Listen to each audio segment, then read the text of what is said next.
Shalom. This week's Sedra is Sedra Ki Tisah.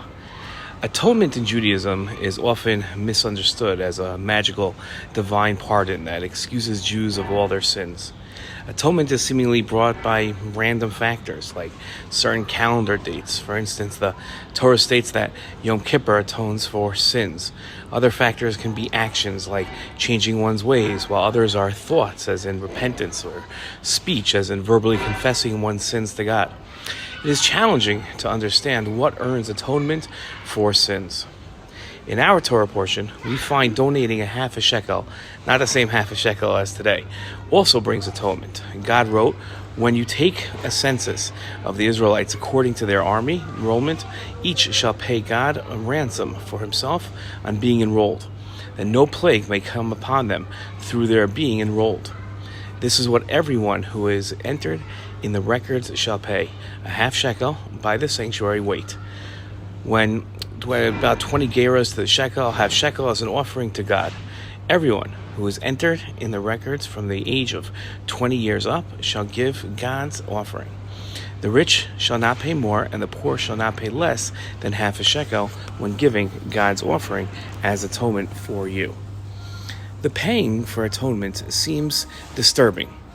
Should atonement be able to be bought? Another aspect of the half shekel payment is curious. Why is it that a wealthy person can't give more? Shouldn't the Torah encourage, not prohibit, giving extra charity?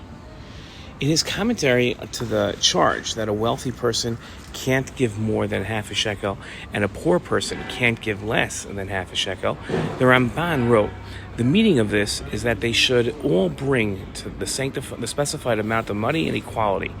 It would appear from this verse that if the poor man gave as his half shekel dues less than the half shekel, he transgresses this charge, since the verse constitutes a prohibition.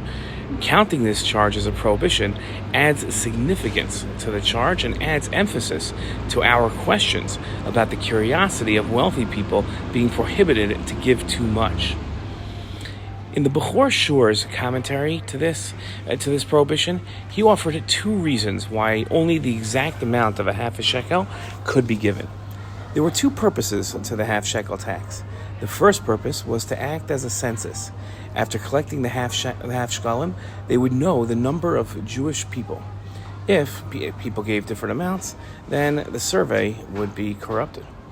The second reason for the half shekel tax was to act as an atonement for counting the people. The Bechor Shur wrote that the atonement for the people had to be equal among all Jews. The act of counting the Jewish people reflects a specific lack of faith.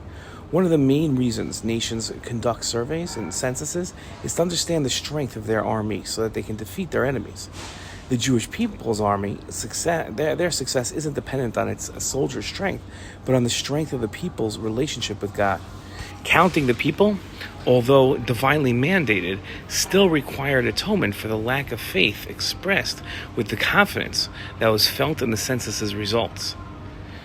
The atonement had to be equitable across the nation, so the atonement reflected its nature as a national endeavor, not a personal act of repentance by different members of the nation. With everyone giving equally, even at the expense of raising more funds, it was clear the nation was repenting from its showing of lack of faith as a nation. Shalom.